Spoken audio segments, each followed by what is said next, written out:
1 फरवरी को देश का बजट 2024 पेश किया जाना है। ऐसे में लोगों का ध्यान बजट की तरफ खिंचने लगा है। हर कोई इस बजट से काफी उम्मीदें लगाए बैठा है। बता दें कि हर साल भारत सरकार के वित्त मंत्री एक फाइनेंशियल ईयर के लिए पूरा लेखा जोखा पेश करते हैं, जिसमें तमाम खर्च रियायतों के साथ आम लोगों के लिए कुछ घोषणाएं भी शामिल होती है। इसलिए इसे आम बजट भी कहा जाता है।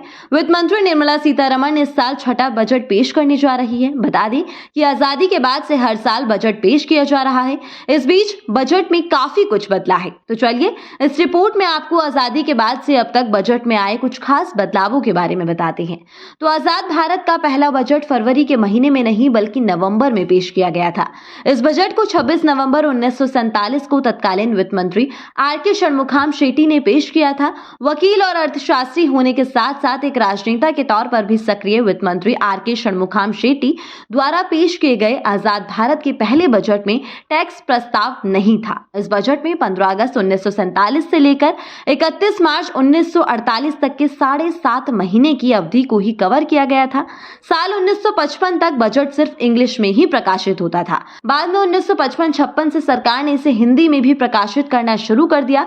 इसका क्रेडिट देश के तीसरे वित्त मंत्री सी.डी. देशमुख को जाता है। CD. Deshmukh reserve bank of India के पहले भारतीय गवर्नर भी रह चुके हैं।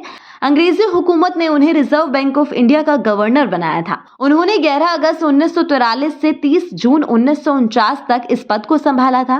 साल 1973-74 देश में ब्लैक बजट पेश किया गया था। ये बजट 550 करोड़ रुपए के घाटे का था। उस समय तत्कालीन वित्त मंत्री यशवंतराव चौहान ने अपने बजट भाषण में कहा था कि देश में सूखे के कारण पैदा हुए हालात और खाद्यान्न उत्पादन में भारी कमी की वजह से बजटीय घाटा बढ़ गया है, इसलिए ब्लैक बजट पेश करने की स्थिति आन पड़ी है।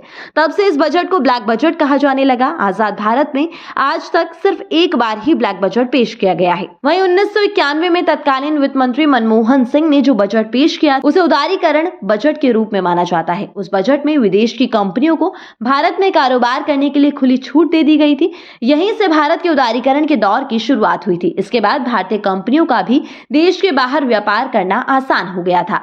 साल 1999 तक बजट भाषण फरवरी के अंतरिम कार्य दिवस को शाम 5 बजे पेश किया जाता था, लेकिन साल 1999 में वित्त मंत्री यशवंत सिन्हा ने इसका समय बदलकर सुबह 11 बजे कर दिया था। वहीं नरेंद्र मोदी सरकार के पहले कार्यकाल में बजट पेश करने की तारीख में बदलाव किया गया। साल 2017 से पहले तक बजट को फरवरी के आखिरी दिन में पेश किया जाता था, लेकिन 2017 में तत्कालीन वित्त मंत्री अरुण जेटली ने 1 फरवरी को संसद में बजट पेश किया। तब से बजट 1 फरवरी को पेश किया जाता है।